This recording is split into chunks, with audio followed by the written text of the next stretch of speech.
Hello again, and welcome to the Velvet Lounge. Today, I decided to do a cooking video on how to prepare fresh seafood, meaning bass. Today, we have sea bass that actually came from the ocean just maybe 4 or 5 hours ago. And our friend who fishes, he brought us like maybe 35 to 40 fish. And these I already have a head start on because he scaled them for me. He removed the innards or the guts, and I removed the gut sac, which is like a membrane that holds everything in. And also I removed the gills, and these have been cleaned out. This one it's about probably maybe 18 to 20 inches long. I actually cut this big fellow up into 3 pieces, and these were males because they didn't have any egg sacs in them. And what I did with this one is I cut it up into 3 parts, and once again, it's completely cleaned out. Okay, this one can do a little bit more. And then there's like a big chunk of meat that's attached to the gill. I remove that. We'll fry that up as well. We usually fry all of our fish. We fry it from the rooter to the tooter, as they say, from head to tail. So we really don't waste anything. Many people cut the heads off. You can do that, but you are, especially in a larger fish, you're missing a lot of meat when you do that. So what I'm going to do, once again, these have been cleaned, is I'm going to bring this over, and we are going to start preparing the fish for cooking. Here I have my oil. What I use is almost a 30-70 combination of olive oil, being the 30%, and I use a really good canola oil for the 70%. And this is already heated, so it's ready to go when I put the fish in there. For my spices, I'm going to use some onion powder, Old Bay seasoning, and remember Old Bay does have salt in it. You know, always read your ingredients when you buy a mixed spice. I am going to use granulated garlic powder because you want it to stick to the fish. And this is how I fry it. I don't use like an egg or a milk batter or anything like that. My frying is pretty straightforward. I'm going to use some Thai premium fish sauce. This is also a great salt replacement. And yes, it is a fish sauce. It will add some extra, to your actual fish, because you have to remember, after you fry your fish, it's going to lose some of its flavor. Putting all of this stuff on your fish, it will not lose flavor. And what I do is I usually put some fresh lemon juice, but today, unfortunately, I'm going to cheat and use some of this pre-squeezed real lemon juice. And I'm just going to sort of, soak my fish in that. And what this will do is also help the spices and my fish coating stick to my fish. The next thing that I'm going to be using in this preparation is I am going to be using some cornmeal. But in this cornmeal, I actually have a blend of cornmeals. There's one is a Louisiana cornmeal, the other is its classic Quaker oat cornmeal. And I do have a couple secret spices in there. But as I said, whenever you make anything, you should always, let's see, it's nice and loose. And it's like this because I always store cornmeal grits. If you buy a pre-made batter or the powder for your pancakes or biscuits, always store them inside of a Ziploc bag in your refrigerator. They will last a lot longer and be a lot fresher.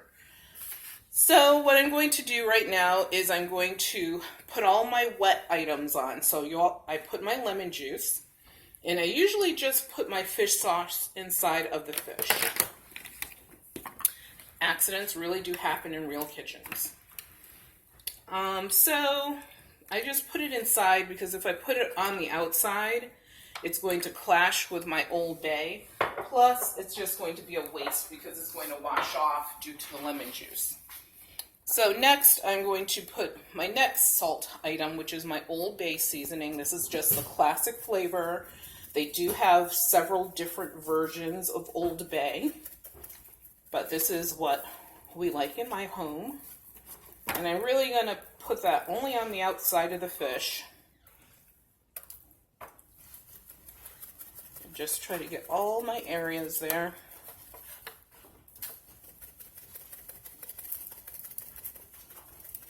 And what I don't mind is if some of this, washes off, because what I do is then I go over back to my sink, and you can see there's like some fluid in there from the lemon juice as well as the fish sauce and the water from the fish. I'm just going to pour that out, because when I put on my dry items, I don't want them to wash off.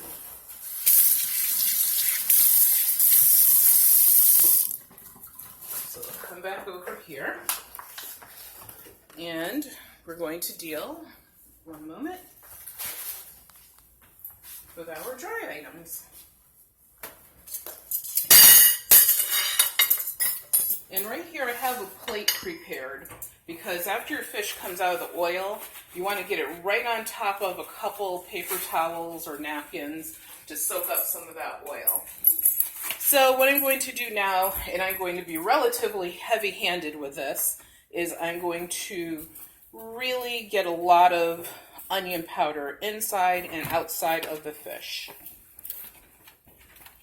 And see my little nub, I don't really worry about that too much because it's picking up excess stuff. So all sides, inside and outside. And then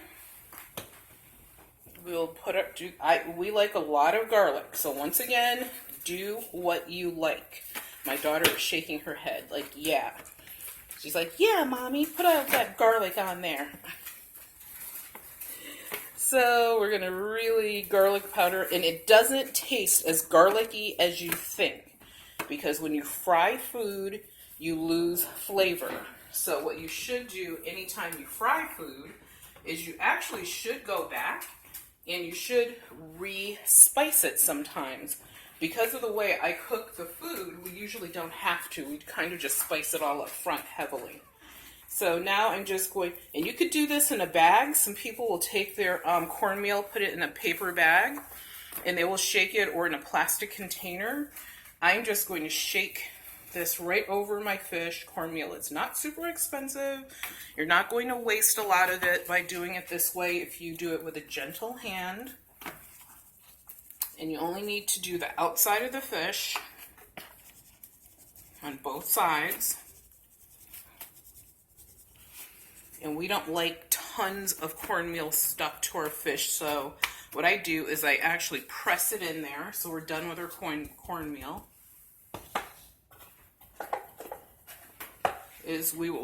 I will press it in there just to get a good stick on it. But as you can see, I'm not concerned that every inch of the fish doesn't have cornmeal. If I want, I can go back, use some of my excess in the pan, and just put that on the fish and press it in. And we'll do the other side. And you can see, because I poured off all of that excess fluid, everything is sticking really nicely to these fish parts. So now my fish is ready for the hot oil. As I stated, I started warming this up before. Be very, very careful. You could really hurt yourself using any type of open frying method, but especially a pot full of hot oil. So what you want to do when you place your fish in is you want to you'll hear a sizzle instantly. You want to put it in the oil and lay it down away from you, because if you just plop it in or put it in so that it's facing you, what will happen is oil will kick back up on you. And don't overcrowd your pot. So I'm going to put one more piece in there. And I'm actually going to put this piece in there a little, I call it butterflied, a little bit open. I mean, you can even, if you want to, go ahead and, make that piece smaller. The meat is tender enough where you could almost just rip it apart. And once again, placing a fish in, away from myself, I was able to get 3 pieces in there. So, and actually we'll put our little baby piece in there also. So then we're left with like 2 pieces that we will deal with after. So after these fry, it's a pretty quick process of just take it out, put it on your clean plate with your fork, as well as, you might use tongs to assist you. This fish, because it's completely fresh, it was not frozen, it's probably going to take like 5 to 6 minutes tops to cook thoroughly and completely. The other thing to remember when you're frying fish or frying chicken or any other thing that you're frying is when you go to put in your second batch or any future batches, like let's say you have 4 batches because you're doing a huge fish or chicken fry or something, the oil is going to be hotter than it was previously. So any future, like the next batch of fish I put in here will not have to cook as long as the first batch. So that's something to be aware of. If you think that you can leave this for the same amount of time as you did the first batch, then you will end up burning it. So you have to be careful. I'm going to just rinse my hands off here.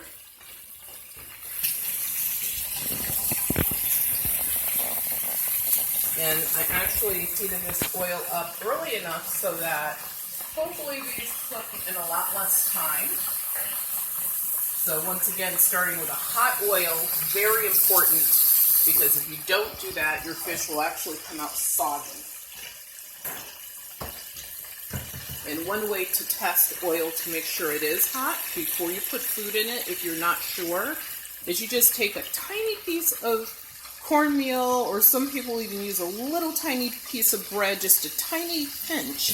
And if you put in the oil and it starts sizzling and frying right away, then you know your oil is ready. This has actually a temperature gauge on it, and so I can pretty much tell also from experience that my oil was hot enough.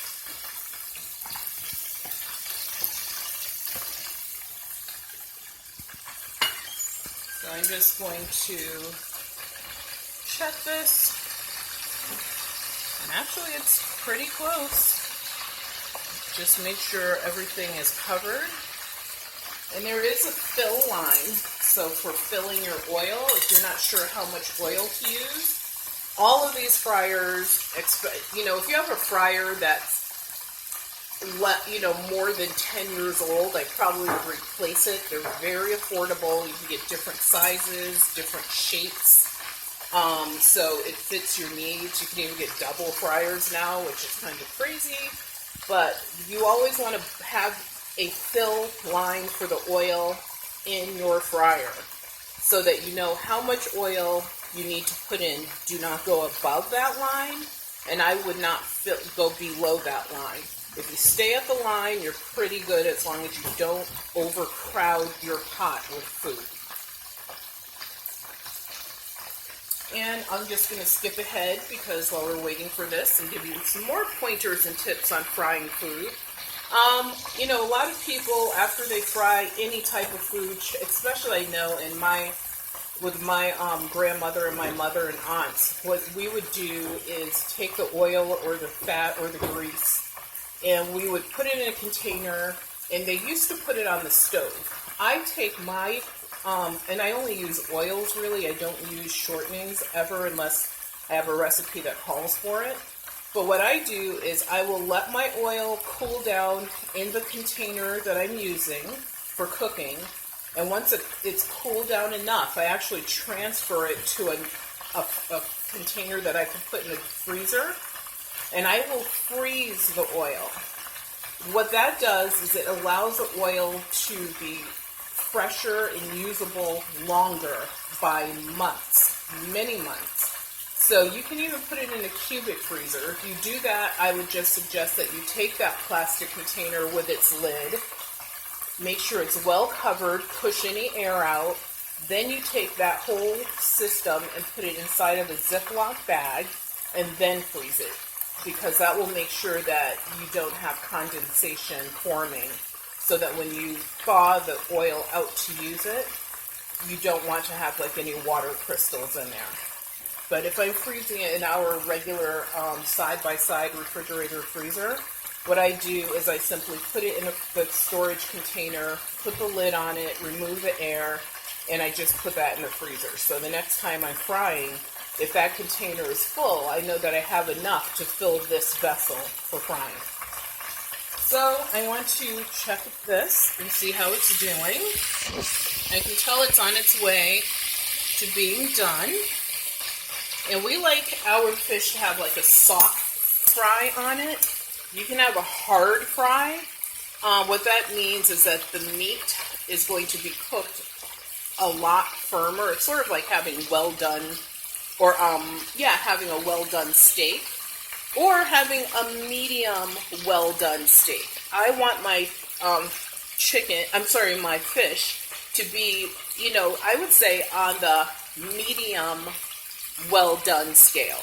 I wouldn't want it to be raw, obviously. It needs to be fully cooked. We're not doing sushi here. Even though my daughter had sushi yesterday, and she wouldn't even share a piece with me. That wasn't nice. Hey, stop pinching. My camera person today is my little daughter, and she's doing a good job and great. Now she's acting up because I mentioned that she's helping me. So, like I said, when I take this fish out, you're going to see that, first of all, it'll have less calories to it because it's not going to have a thick coating of batter on it.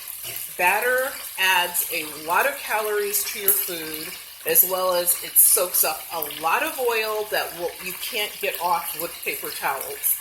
Okay, this is not a diet food, of course, because we're frying it in oil. Even if they are healthy oils, oils still add a lot of calories to your food regardless of what type of oil you're using. So, but it's still a way to have a food that you love and not feel horribly bad about it because you are using less batter and the batter is not soaking up as much oil. And of course, if you have a healthy side dish with it, that helps as well. One of the side dishes that we're probably going to show you is what we did this summer, over the winter, is we grew our own vegetables inside of our house. I figured if people are using quadroponics to grow marijuana in their house, why can't I use it to grow vegetables in my house? So we made up our own version of that, and the only thing we grew were vegetables. We grew lettuce, we grew celery, we grew scallions. We attempted to grow onion, which did start to grow, but then as it started to get larger or grew taller, eventually, unfortunately, it faded. We were super successful in growing turnip greens, which is something I want to show you later. And celery, wow, celery is so cool.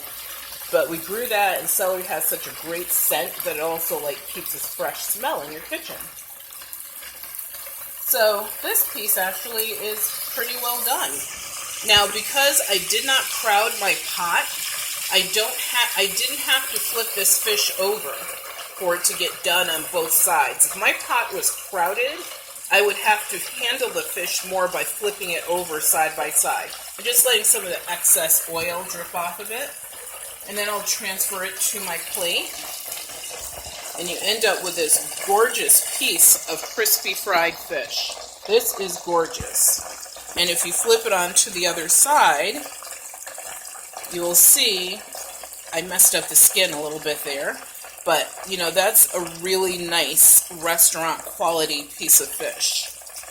And remember, we like to fry our fish whole. That means we do not remove the bones. When we were a kid, we had to literally learn as small children how to eat fish with the bones in it. We were warned if we ever got stabbed by one of the bones, we could never, ever have fish again.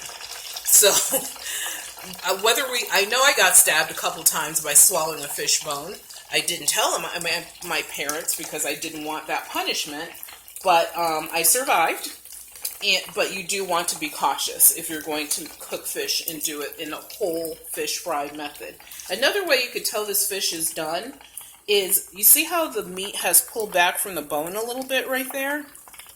That lets you also know that, your fish is done.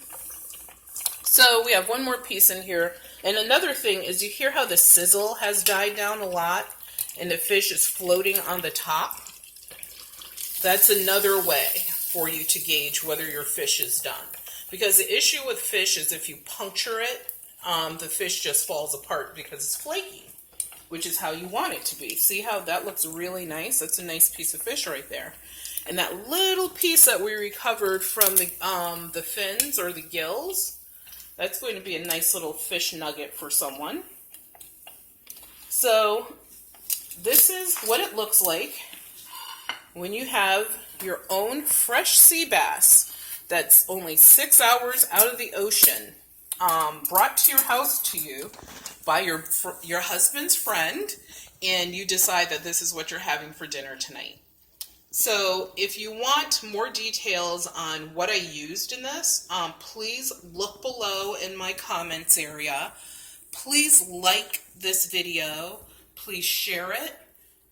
Please leave me a comment. Let me know how you like to fry your fish, or even if you don't like it fried, how do you like to eat fish, or do you like fish at all? And also let me know where you live and what kind of fish you guys usually are eating. This is a sea bass, which in a store, this amount of fish would probably cost us in New England about $14. I got it for like $3 because it came fresh out of the ocean. And this, as you know, is only part of the fish. I still have another piece left.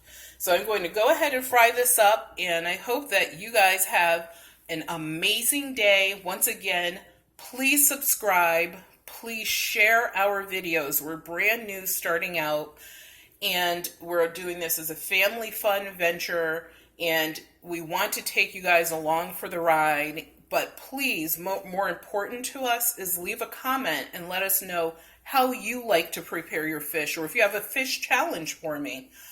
We would love that. So thank you and have a good day.